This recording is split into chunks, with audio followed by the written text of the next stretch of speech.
যেদিন মার পেটে হয় সেদিন থেকে মার পেটে দানা পানি ভালো করে যায় না। মা খালি উল্টি উল্টি করে হাক হাক করে, যেটা খাওয়া যাবে না ওটা খাওয়া যাবে না, বমি হয়ে যায়। মা দানা খেতে পারে না, মাছ মাংস খেতে পারে না, সবজি খেতে পারে না। কত কষ্ট, কত কষ্ট, সুবহানাল্লাহ। যে মার কষ্টর সমান কষ্ট পৃথিবীতে কেউ করে না ভাই।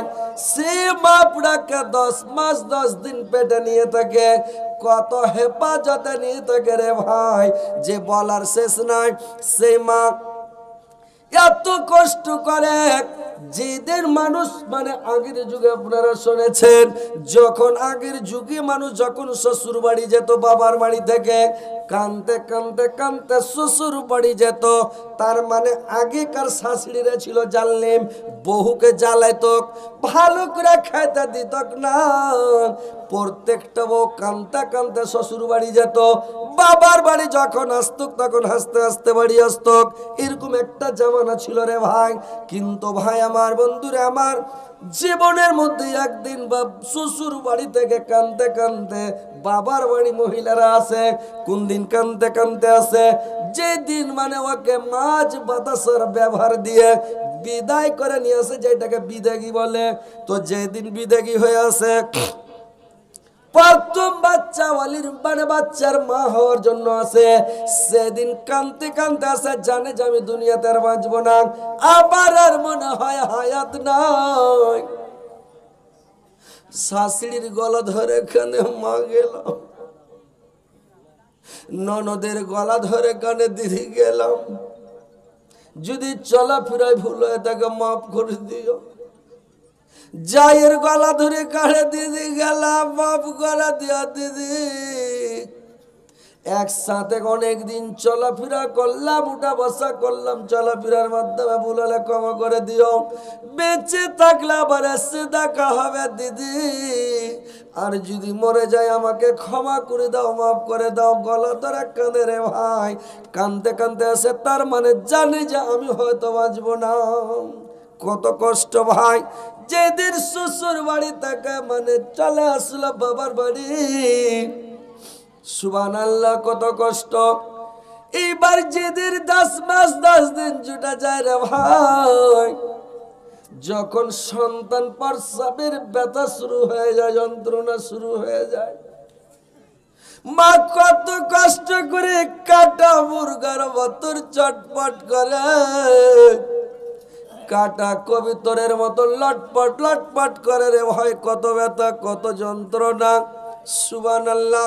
মা ব্যথা সহ্য করতে পারে না, এত কষ্ট। মা চিৎকার করে বলে, আর মাকে ডাক দিয়া বলে, মা গো, আমাকে একটা হাসরে দাও, মা গলাতে লাগিয়ে দিয়ে আমি আর বাঁচতে চাই না, মা ব্যথা সহ্য করতে পারি না। और माँ के डाक दी बोले, মা একটু বিষ আমার মুখে দিয়ে দাও মা গো, আমি আর ব্যথা সহ্য করতে পারি না মা, আমি মনে হয় বাঁচবো না মা। কত কষ্ট হয় ভাই।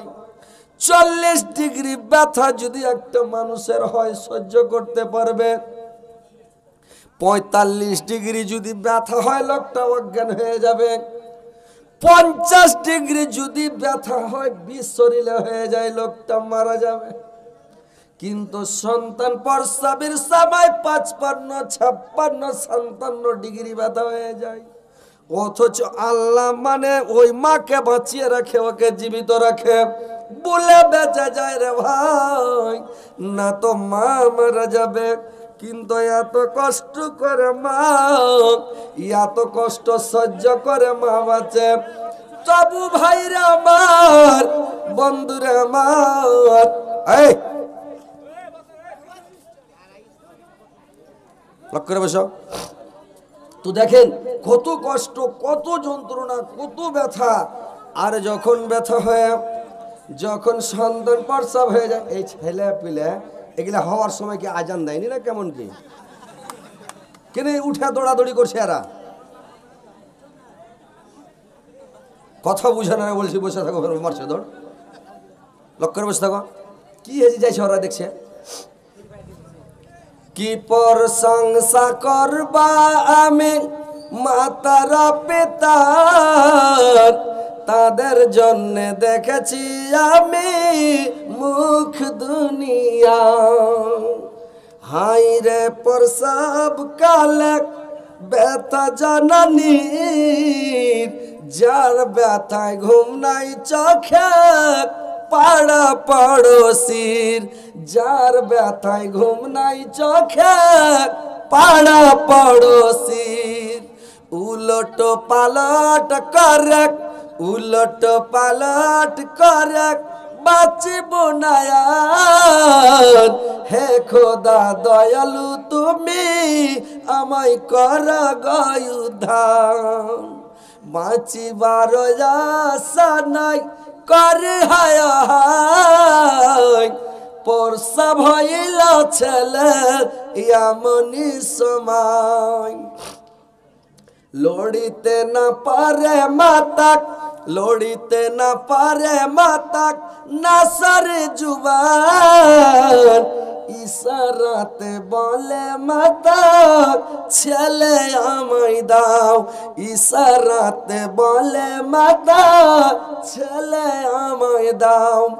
ছেলে যখন মায়ের কোলে, ছেলে যখন মায়ের কোলে দিয়া দেওয়া হলো, হাইরে দরদিনী মাতা সব দুঃখ ভুলিয়া গেল। হাইরে দরদিনী মাতা সব দুঃখ ভুলিয়া গেল।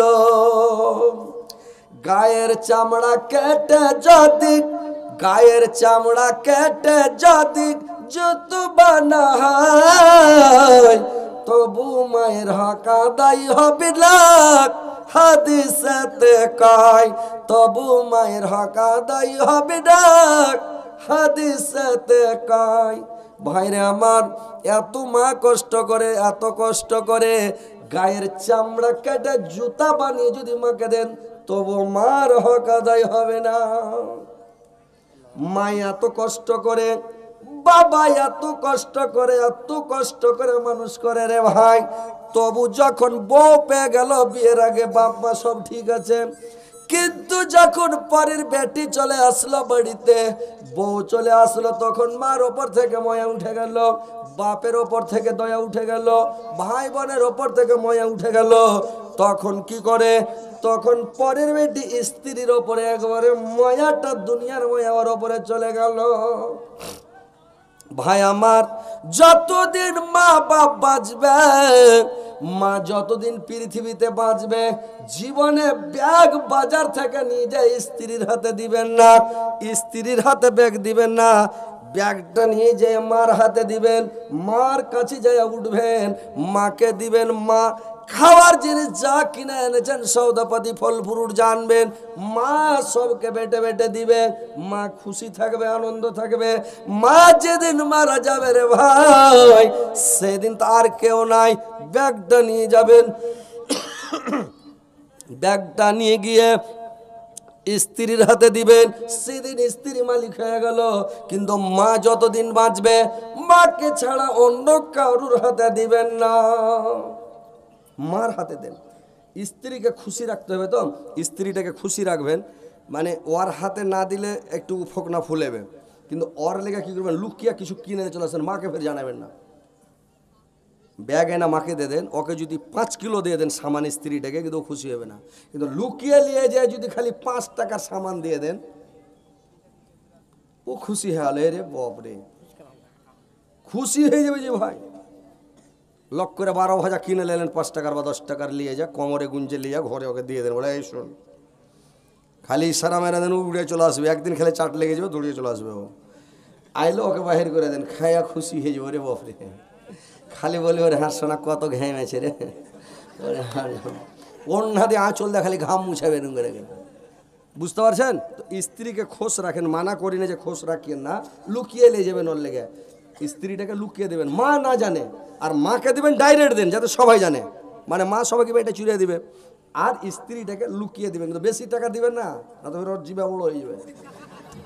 হালকা দিবেন, এখানটা নারিকেলের ফাঁক নিয়ে যাবেন, একটা বেগিনি চপ নিয়ে যাবেন, একটা ডিমের চপ নিয়ে যাবেন, সব গেলে একটা একটা করে নিয়েন না, মানে একটা করে নিয়ে যাবেন। আজকে নিয়ে গেলেন ডিম চপ, কালকে নিয়ে যাবেন বাগুনের চপ, তারপরের দিন ধনিয়া চপ, তারপরের দিন মরিচের চপ, কোনো দিন নিয়ে চলে গেলেন পকোড়ি, কোনো দিন চলে কচুরি, কোনো দিন সিঙ্গাড়া, কোনো দিন নিয়ে চলে, মানে আর কিছু বদল করে চেঞ্জ করে করে খিলেবেন, কিন্তু লুকিয়ে দিবেন। স্ত্রীকে একটু হালকা, আর মায়ের সামনে ব্যাগটা লিয়ে রেখে দেন, মা খুশি হয়ে যাবে, মা দোয়া করবে। হাট যাবেন, বাজার যাবেন, বিদেশ যাবেন, সফরে যাবেন, যেখানে যাবেন মাকে বলেন মা গেলাম, মা মা দোয়া করি, মা বিদেশ গেলাম, মা হাট যাচ্ছি।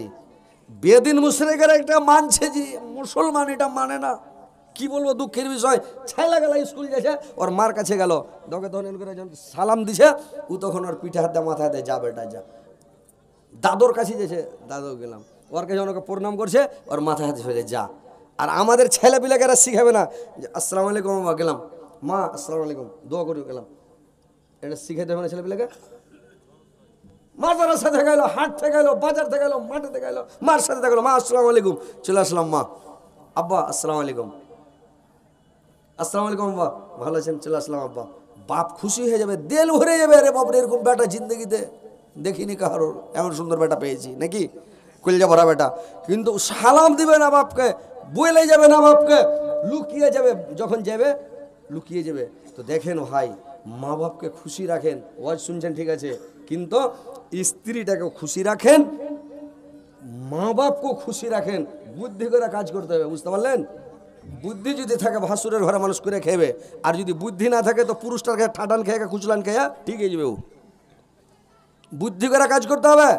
মার সাথে দেখছেন স্ত্রী ঝগড়া লাগিয়ে দিয়েছে, টেনশন চলছে, ওখানে মার পার্টি হয়ে যান, খুব রেগে যান স্ত্রী, এখানে গাল দিছিস, কেন মার সাথে ঝগড়া করছিস, কি ব্যাপার, এটা আমার মা আমাকে জন্ম দিয়েছে, আর তুই আমার মার সাথে ঝগড়া মুখোমুখি লাগছিস, চল হাট। একটা কথা বলে তো চড়িয়া ঠিক করবো, হ্যাঁ এমন করে চোখ মুখ দাঁতকে কিড়মিড় করে উড়ে যাবে। উড়ে গেল, ও ঘরে যা কেমন কাম করে শুইতে গেছে, সিধানের দিকে প্রধান করে মাথা করে খাড়িয়ে খানছে। এবার মাকে বুঝেছেন, মা তুমি কেন ঝগড়া করছো, ঝগড়া দরকার কি মা, আমি তো আছি, আরে আমি তো বেঁচে আছি মা, তোমার বেটা হজরত আলী, চিন্তা কেন করছো, যতদিন বেঁচে আছি চিন্তা করতে পারে, থাকো শান্তিতে থাকো মা, নো টেনশন, কোনো চিন্তা নেই মা, যাও মা, মা কোনো টেনশন করো, তুমি যাও খাও থাকো। না রে বেটা, এমনি দুটা কথা হয়ে গেল, ভিতরে আর কিছু নাই বেটা, মা খুশি হয়ে গেল, কিন্তু না বেটা বলে কিছু করতে হবে না মা, চিন্তা করো, আমি তো আছি মা, এমন করে বুঝে মাকে খুশি করে পেটে দেন, দিয়ে এবার ঘরে যান, কপঠান লাগিয়ে দেন, দিয়ে তখন স্ত্রীটাকে বলো, নাই শোন পাগলি নাকি তুই রে, তুই কে রে ঝগড়া করিস, তুই তো আমার জানের জান, পুরাণের পুরাণ, তুই তো আমার কইয়ে রে। স্ত্রীটা একটু খুশি করেন, মানে ওর মনটাকে বড় করেন, বলে পাগলি তুই তো আমার জান, হ্যাঁ তোর মতন আর কেহ আছে রে, তোর মতন কেহ হইবে রে পাগলি, ওকে খুশি করে দেন একবারে, ও তখন কইবে হ্যাঁ জি, তুই মানুষ সামনে কেন হাঁকেন করে কইলে, তোমার তো সবই ভালো, কিন্তু মানুষ সামনে কেন বেজত করলে, বলছে রে পাগলি তুই জানিস না, যদি মার সামনে দুটো কথা না কই তো মা দুঃখ করবে, তো তুই কেন এগুলা করছিস, স্ত্রীটাকে খুশি করে দেন একবারে, স্ত্রী খুশি হয়ে গেল, মাও খুশি হয়ে গেলো, এগুলো হলে বুদ্ধিমান লোকের কাজ। আর না তো মার সাথে ঝগড়া করছে, বইয়ের পার্টি হয়ে গেলেন, মাকে দুটো খাওয়া দিলেন, মা সারাদিন কানবে, কেনে কেনে কেনে পেট ফুলিয়ে দেবে, লাস্টে বর দোয়া দিয়ে দিবে, বর দোয়া লেগে বেটা ধ্বংস হয়ে যাবে নাকি। তো মা বাপকে খুশি রাখেন, মা বাপকে সান্ত্বনা রাখেন, হাট যাবেন, বাজার যাবেন, বিদেশ যাবেন, মাকে বলে যান মা আমি গেলাম, বিদেশ গেলাম, কেরালা বেঙ্গলোর চলে গেলাম, সৌদি আরব গেলাম, চীন গেলাম, জাপান গেলাম, জার্মান গেলাম, কোনো আমেরিকা গেলাম, মাকে বলে যান মার সাথে দেখা করে বিদায় নিয়ে খুশি করে যান, বাপকে বলে যান বাপকে খুশি করে বিদেশ যাবেন, মা সারা রাত দোয়া করবে, যতদিন ছেলে বাড়ি না আসবে ততদিন ছেলের জন্য মা দোয়া করবে। রাত্রে যখন মা চেতন হয়ে যায় রে ভাই, ছেলে যখন বিদেশে থাকে পোক পাখালির মতো মা এক পড়ন ঘুম পড়ে, হালকা ঘুম পেড়ে নাই, রাত্রে যখন চেতন পায় তখন মা সারা রাত দোয়া করে টকটুকি লাগা থাকে, আমার বেটা বিদেশে গেছে, আল্লাহ আমার বেটার হেফাজত করিও, শরীর ভালো রাখিও, আমার বেটাকে ভালো রাখিও। কি খবর নানা কহেন, আরে বাপরে সাংঘাতিক ব্যাপার, বলছেন না আপনি চিন্তা কেন করছেন, মানুষকে রোজা করা যেমন তখন দুধ ফুটের আশা, জালসা করা যেমন তখন কালেকশনের দরকার নাকি, তো করবো ইনশাল্লাহ। তো জালসাটা ওনারা মসজিদের উন্নতি করবে নাকি? হ্যাঁ, ঠিক আছে, বসেন ইনশাআল্লাহ। তো কথা হচ্ছে ভালো করে শুনেন মা বোনেরা, তোমরা বসো না। আরে তোমার ঘর ওয়াজ করছি, জিন্দেগিতে তোমরাকে পুরুষ লোক আর মারবে না, স্বামী মারবে না, বুঝতে পারলে? তাড়াতাড়ি বসে, এমন এটাকে মানে শিখিয়ে দিছি, মন্ত্র পড়িয়ে দেবো, জীবনে মারবে না, বুঝতে পারলে? তো কথা হচ্ছে যে মা বোনেরা তোমরাও বসো না, তোমরাকে ওয়াজ ভালো লাগে না? আর যে কথা হচ্ছে তোমার কি কথা বলছি, যেন তোমার কে সেবা তাবেদারি খিদমত তোমার বেটা করে, তোমার স্বামীও তোমাকে ভালোবাসে এবং তোমার ছেলে পিলেও যেন তোমাকে ভালোবাসে, তাইলে বাপকেও ভালোবাসবে, মাকেও ভালোবাসবে। এটা হচ্ছে আমাদের কাজ, আমাদের দায়িত্ব, নাকি? কোলে পিঠে করে মানুষ করেছে আমার বাপ মা, আমার উপরে হক নাই? আমার ছেলেকে আমি কোলে পিঠে করে মানুষ করেছি, আমি নিজে খাইনি, বাপ মাকে মানে ছেলেকে খাওয়াচ্ছি।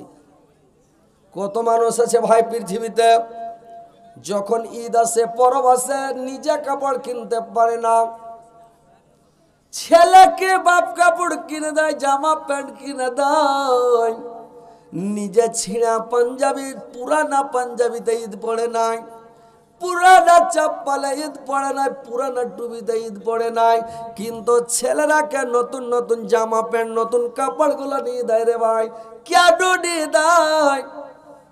যে আমার ছেলেকে ভালো পরাবো, দেখে ভালো লাগবে, সুন্দর লাগবে। ছেলে যখন টাকা পয়সা কামাইতে পারলো, ছেলের জ্ঞানটা নাই যে আমার বাপকে আমার মাকে আমি এখন একটা নতুন জামা কিনে দিই, আমার বাবাকে একটা পরবে পাঞ্জাবি সিলিয়ে দিই, আমার বাবাকে একটা লাট্টু নুঙ্গি গুলো কিনে দিই, সাদা ধবধবে নুঙ্গি কিনে দিই, আমার বাপ সারা জীবন আমার জন্য দোয়া করবে। কয় টাকা দাম একটা নুঙ্গির? একটা পাঞ্জাবির কয় টাকা দাম? 500 টাকা লাগবে না, একটা পাঞ্জাবি হয়ে যাবে। 500 টাকাতে একটা লাট্টু লুঙ্গি হয়ে যাবে। বাপ সারা বছর দোয়া করবে। তো ভাইরা আমার, লোক বুদ্ধি জানে না। দেখেন ভাই, আমার যদি বড় লোক হওয়ার মন থাকে, পয়সাওয়ালা হওয়ার মন থাকে, দুনিয়াতে সুখ শান্তি ভোগ করার মন থাকে, পরকালে জান্নাতে যাওয়ার মন থাকে, বুদ্ধিটা আমার কাছে শিখালেন। প্রত্যেক দিন সাঁঝের বেলা বাবার কাছে বসেন, সাঁঝের বেলা বাবার কাছে বসেন, আর বাপের কাছে যা সারাদিন কি করলেন না করলেন, কি খেলেন না খেলেন, কোনটা গেলেন কি করলেন, বাপকে শেয়ার করেন। বাপকে বলেন, আব্বা এরকম হলো, এরকম হলো, মুখ যাই গেলাম, এরকম হলো, মুখ যাই এরকম হলো, আপনার ব্যবসাতে লাভ হলো না লস হলো, বাপকে যা বলেন। মার সামনে কথা বলেন। সকালে মার কাছে ফজরের নামাজ পড়ে আসলেন, বাবার কাছে একটু বসেন, মার কাছে বসেন। কোনো জায়গায় যাবেন বলে যান, বাপ দোয়া করবে সব সময়, মা দোয়া করবে, আঁচল পেতে পেতে দোয়া করবে, দোয়াটা কবুল হবে ভাই। আর যদি বাপ মার কাছে না বসেন, বইয়ের কাছে বসেন, ফের ফের করে হাঁটছেন, বাপ দেখছে টুকুর টুকুর, ভালো মন্দ খেয়েছেন, বাপকে দিচ্ছেন না। কতগুলো খ্যাপা লোক দুনিয়ার মধ্যে আছে, বলছে আরে স্ত্রীর সমান কি বাপ মা হয় রে? তো স্ত্রীর সমান মানে এটা হলো বেকুব আদমি, বেকুব লোক। বাপ মায়ের সমান কি আর স্ত্রী হয়? স্ত্রীটাকে যদি 14টা বিয়ে করি, 14টা স্ত্রী নাকি? কি ভাই, জয়টা বিয়ে করো তো এটা আমার স্ত্রী। কিন্তু বাপ মা যদি চলে যায়, একবার মা মরে যায়, বাপ মরে যায়, দুনিয়া খুঁজলে পাবেন? পাবেন? মায়ের মতন মিঠা দরদি এই দুনিয়ায় নাই, মায়ের মতন মিঠা দরদি এই দুনিয়ায় নাই। চিনি মিঠা গুড় মিঠা, চিনি মিঠা গুড় মিঠা, আর মিঠা সন্দেশ, মায়ের মতন মিঠা দরদি এই দুনিয়ায় নাই, মায়ের মতন মিঠা দরদি এই দুনিয়ায় নাই। আমি দেশ ঘুরিলাম, বিদেশ ঘুরিলাম, আমি দেশ ঘুরিলাম, বিদেশ ঘুরিলাম, তবু খুঁজে পেলাম না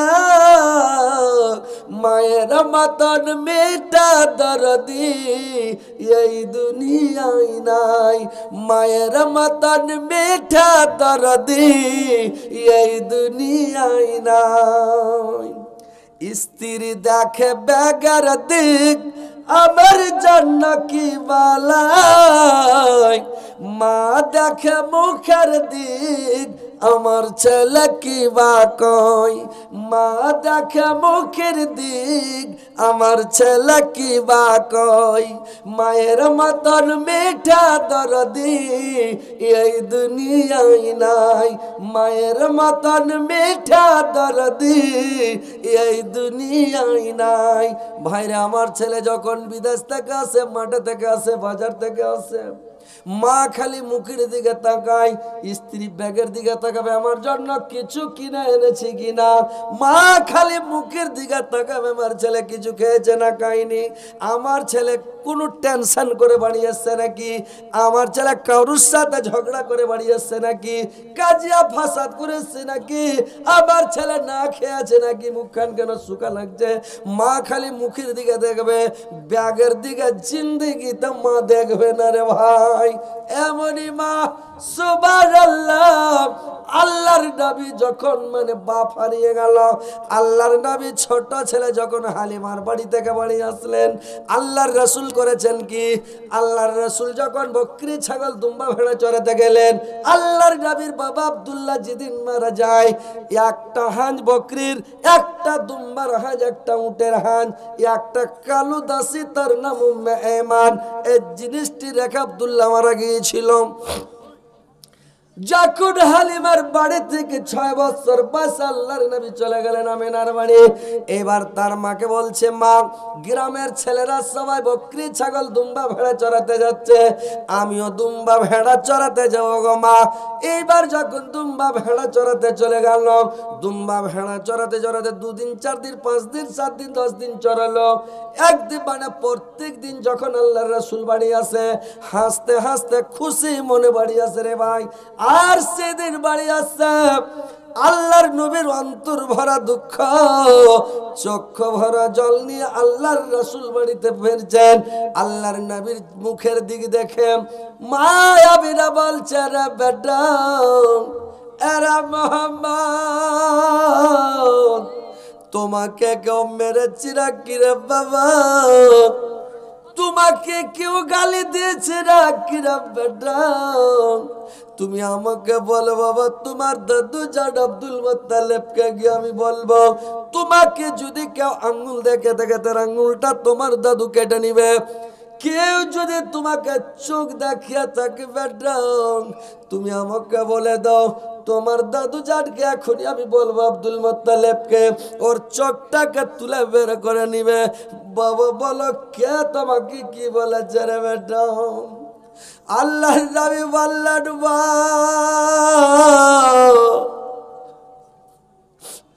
আমাকে কেউ গালি দেয় নাই গো মা, আমাকে কেউ মারে নাই গো মা,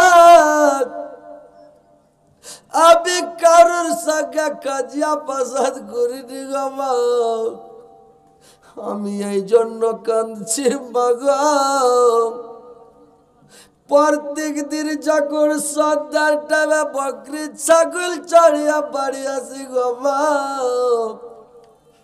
প্রত্যেক রাখালের বাবা আগাতে যায়, প্রত্যেক ছেলের বাবা আগাতে যায়, বলে বেটারা মক্কা নগরী বাঘ ভাল্লুকের দেশ রে বেটা, সন্ধ্যা লাগায়ও না, সূর্য ডুবায়ও না, সূর্য ডুবার আগে বাড়ি পৌঁছে যায় বাবা। প্রত্যেক রাখালের বাবা যাচ্ছে আগে আগে দিয়ে আসছে মা। আজকে 10-15 দিন থেকে আমি বকরি দুম্বা ভেড়া চড়াচ্ছি গো মা।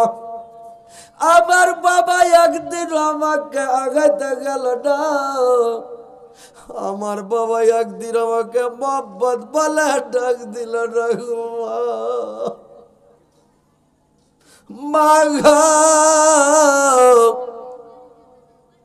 আমার আব্বার কি মায়া মমতা আমার অপরি নাই গো মা।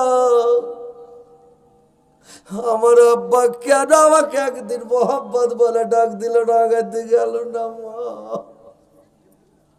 মামিনের ভিতর পেটে খান খান হয়ে গেল। আল্লাহর নবীর বাবা ডাক, 6 মাসের গর্ভে বাবা মারা গেছে, আল্লাহর নবী এখন পর্যন্ত জানে না। 6 বছর বয়স হয়ে গেছে, আল্লাহর নবী জানি না যে আমার বাবা নাই। যেদিন হালিমা নিয়ে যায়, হালিমা কামিনার পার্সোনাল লোক করে বলেছিল, রে বোন হালিমা, আমার ছেলের বাবা নাই, কিন্তু এই কথা আমার মোহাম্মদ যেন না জানে। বেটা, এই কথাটা তুমি বলিও না। এবার ভাইরে আমার, হালিমা জীবনেও বলেনি, 6 বছর হয়ে গেছে বলে নাই। আল্লাহর নবীও জানেন আমার খেয়াল যে বাবা বেঁচে আছে। মাকে এসে বলছি, মা, আমার বাবা কেন আমাকে আগাতে যায় না গো মা? ওই জন্য আমার অন্তর ভরা দুঃখ, আমার চক্ষু ভরা জল মা।